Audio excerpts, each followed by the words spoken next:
જય શ્રી કૃષ્ણ મારા પ્યારા વ્યુઅર. મારો મોબાઈલ નંબર છે 9987463422. આજે હું આમંત્રિત કરી રહી છું સુપ્રસંગે તારીખ 14 જાન્યુઆરી 2026.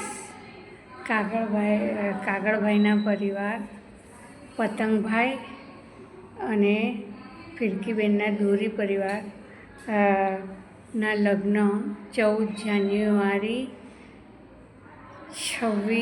2026ના રોજ નિર્ધારિત રાખેલ છે. તો પતંગ ઉડાવવાવાળા પરિવાર અને પતંગ લૂંટવાવાળા પરિવારને હાજરી આપવા માટે આમંત્રણ છે. આ શુભ પ્રસંગે ઈષ્ટદેવના કૃપાથી આ પ્રસંગ રાખેલ છે 14 જાન્યુઆરી 2026ના રોજ. પતંગભાઈ અને દોરીબેનના લગ્ન રાખેલ છે તે. જય શ્રી કૃષ્ણ. 14 જાન્યુઆરી 2026 અને જમણમાં તલના લાડુ, મમરાના લાડુ, ખીચડો, ઊંધિયું, પૂરી રાખેલ છે. જય શ્રી કૃષ્ણ.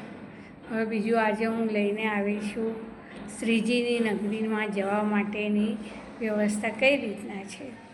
શ્રીજીની નગરીમાં જવા માટે રાજસ્થાન ઘણી બધી રીતના આપણે જઈ શકીએ છીએ.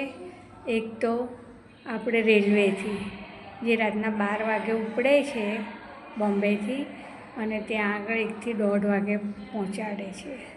સેકન્ડ, એર દ્વારા પણ જઈ શકાય છે. તે ઉદયપુર એરપોર્ટથી પછી શ્રીનાથજીમાં જવાય છે. અને ત્રીજી છે બસની વ્યવસ્થા. બસો પણ ત્યાં આગળ જાય છે એટલે શ્રીનાથજી આપણે બસ દ્વારા પણ જઈ શકીએ છીએ.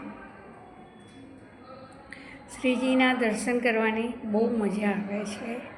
ત્યાં આગળ 8 ટાઈમના 8 સમાના દર્શન થાય છે ને બહુ જ સરસ છે શ્રીજીના દર્શનનો. ત્યાં આગળ સોના ચાંદીની ઘંટી છે, તેલગીના કૂવા છે ને ઘણું બધું છે. શ્રીજીને શોપિંગ કરવાની પણ ઘણી બધી મજા આવે છે. બીજું, ઉપર ધજાજીના દર્શન કરવા માટે પણ લિફ્ટની વ્યવસ્થા છે. તો દરેક વૈષ્ણવો દર્શન કરવા જાય અને શ્રીજીનો લાભ લે. જય શ્રી કૃષ્ણ.